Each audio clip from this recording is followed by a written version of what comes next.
看一下，这是纳智捷的车子。它翻转之后，我机车可以直接上到这里。哦，它是往前翻啦。对。你看这台是可以上摩托车的，像这样。其实它这个是人家那个什么车子，就是那个叫什么福祉车，对啊。福祉车。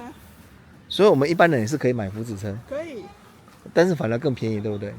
对，它减5万的那个货物税。这个啊？对。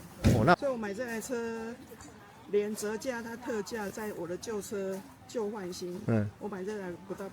不到80万，就是因为它是福祉车，政府有补助。对。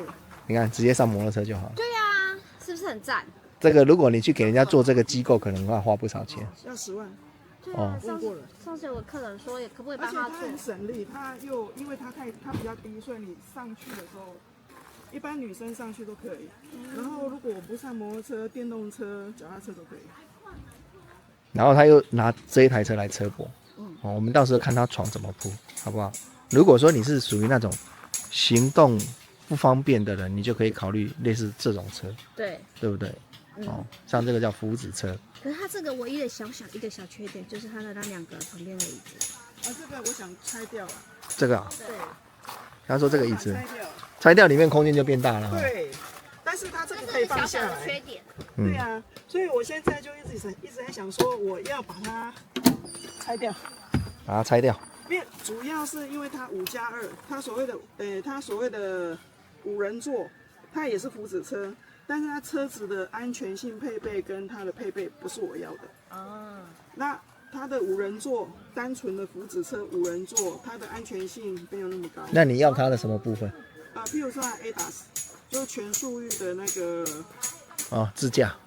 全速域自驾。Level 2啦 ，Level 2啦。第二段。ADAS，然后还有什么？跟车啦，是不是自驾？是跟车系统啦。就其实它有很多配备是等于那台车没有，所以他们差价差了10万。你要的，这个也是你要的吗？对。这个啊。对。他说他要上摩托车啊。他说他要带摩托车。这个摩托车很好上很轻松这样长度够吗？里面的长度？它那个椅子可以往前倾。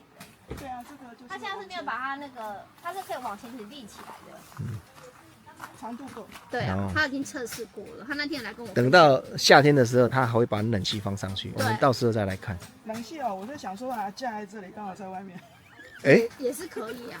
这边就好了哈，把它架高就好了。把它架高就好，因为它其实可以缩一半。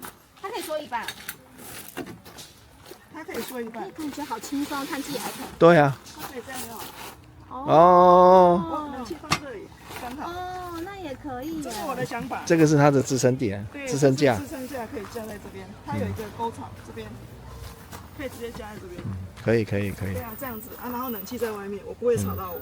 对啊，对，然后把管子弄进去就好了。对。好了，我们下一次夏天可以来拍看看哦。对啊，我那个管子还没弄好。没办法。